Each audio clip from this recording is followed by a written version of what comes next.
Sometimes your best laid plans get wiped out.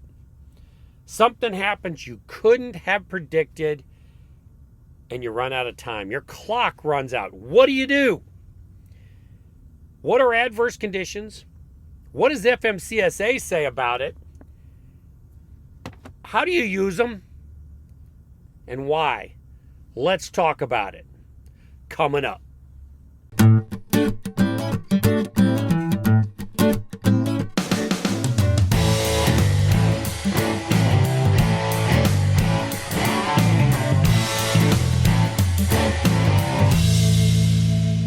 All right, remember, I told you that we look in here in the green book. This is our Bible out here on the road from the FMCSA. We're going to look at 395.1 and 395.2 to learn about adverse conditions, what you do when it happens, and what you're entitled to use.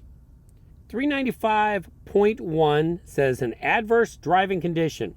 Except as provided in paragraph H3 of this section, a driver who encounters an adverse driving conditions as defined by 395.2 and cannot, because of those conditions, safely complete the run within the maximum driving time or duty time during which driving is permitted under 395.3 or 395.5 may drive and be permitted or required to drive the commercial vehicle for not more than 2 additional hours beyond the maximum allowable hours permitted under 395.3 or 395.5 to complete that run or to reach a place offering safety for the occupants of the commercial motor vehicle and the security of the commercial motor vehicle and its cargo.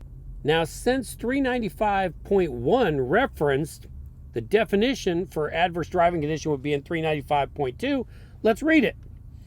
Adverse driving conditions mean snow, ice, sleet, fog, or other adverse weather conditions or unusual road or traffic conditions that were not known or could not reasonably be known to a driver immediately prior to the beginning of the duty day or immediately before beginning driving after a qualifying rest break or sleeper berth period or to a motor carrier immediately prior to dispatching the driver.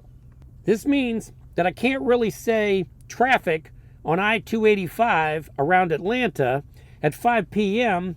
would be a condition not known about to the driver prior to leaving. There's traffic on I-285 every day. Or if I was in Montana and it was negative 20 degrees outside, finding ice would not be an adverse condition that I would be able to use because I should have known about it before I left. However, encountering a fatal accident on I-20 that shuts the interstate down for 3 hours would definitely qualify. Could there be exceptions where a fatal accident would not count? Sure. This accident happened at 11:50 according to the news story. I don't know what time it actually happened, but we'll call it 11:50. If I left a truck stop just down the road from there at 11:30 and everybody was talking about this traffic tie-up or it was already on the news before I left the place that I was parked, then I wouldn't be able to use it. In this case, I had been driving for quite a long time, and it was almost near the end of my day where I was planning to shut down when I encountered this. The FMCSA is quite good at clarifying things using questions and answers. The guidance question and answer on this question, number 5, how may a driver utilize the adverse driving conditions exception of the emergency conditions exception found in 395.1 to preclude an hours of service violation? Guidance. An absolute prerequisite for any such claim must be that the trip involved is one that could normally and reasonably have been completed without a violation and that the unforeseen event occurred after the driver began his trip. Drivers who are dispatched after the motor vehicle has been notified or should have known about the adverse conditions are not eligible for the 2 additional hours driving time. So this is not just an automatic 2 free hours that you can use to extend your day. Now remember, this goes on your 11-hour clock and your 14-hour clock. So if I was driving down the road and I had planned to drive, say, 10 hours that day, and I was getting close to the end of my shift when I encountered this, and now I only really need another hour to get where I'm going, but my clock's going to run out. If I encounter an adverse condition, such as 2-hour delay, I click Adverse Conditions, and I'm able to drive on and make it to where I would have made it to anyway. Now, what if the adverse driving condition is only 30 minutes? Well, as long as the amount that you drove you could have reasonably done in that drive period, that's fine. Don't try to go 800-900 miles and tell the DOT inspector, well, yeah, that's how far I would have got in a normal 11-hour drive shift.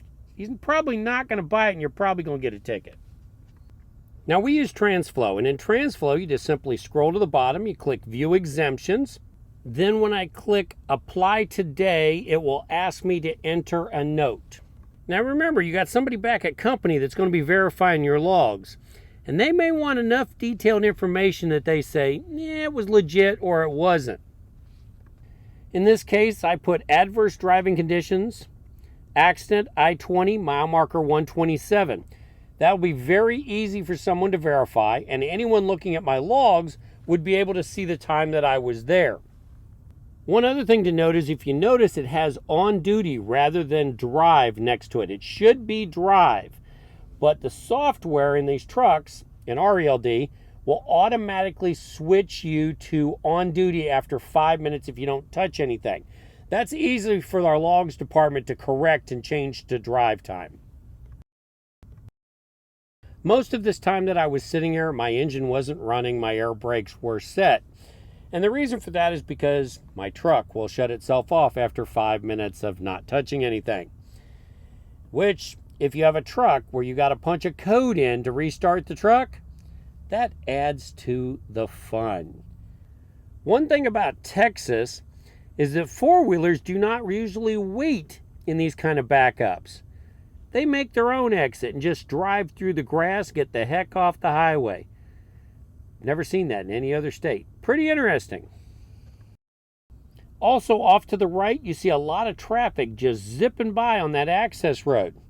Those are people who knew about this incident prior to the 121 where they could get off the highway. There's no exit between 121 and 126, and the 126 is closed for construction. The accident happened just after the 126. Now, they did wind up opening the 126 so that we could get off the interstate and then come back up on the other side. Texas has a little bit strange roads with these access roads on the side. Back in the day, somebody would have been on the CB, one of those westbounders, and they would have got on the CB and told everybody, hey, get off at the 121. But no, in today's world, people don't bother telling anybody anything. And when you start asking them what lane you should be in or anything, you're met with silence. Or some mud duck calling you from an Arizona Walmart or New Mexico Walmart, wherever mud duck thinks he's out of these days. As you can see by the clock at the bottom of this screen, it took quite a while for this traffic issue to clear up enough that they let us get off the interstate. And I know interstate backups are never happy times and they really upset people.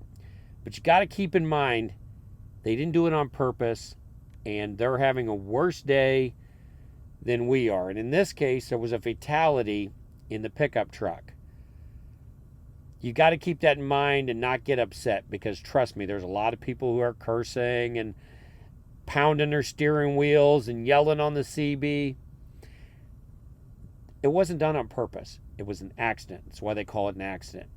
When traffic gets moving, got to move quick, get off that interstate, especially in Texas. Texas is a strange state when it comes to this stuff.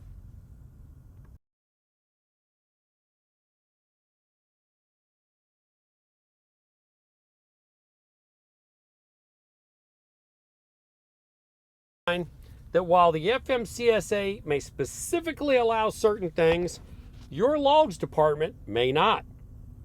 And your company policy can be a little more strict than the FMCSA. They may not allow you to use adverse conditions because they could have had problems with people abusing it in the past. Or the logs people may not understand it and therefore don't want drivers using it. And be sure you're enjoying every day at work.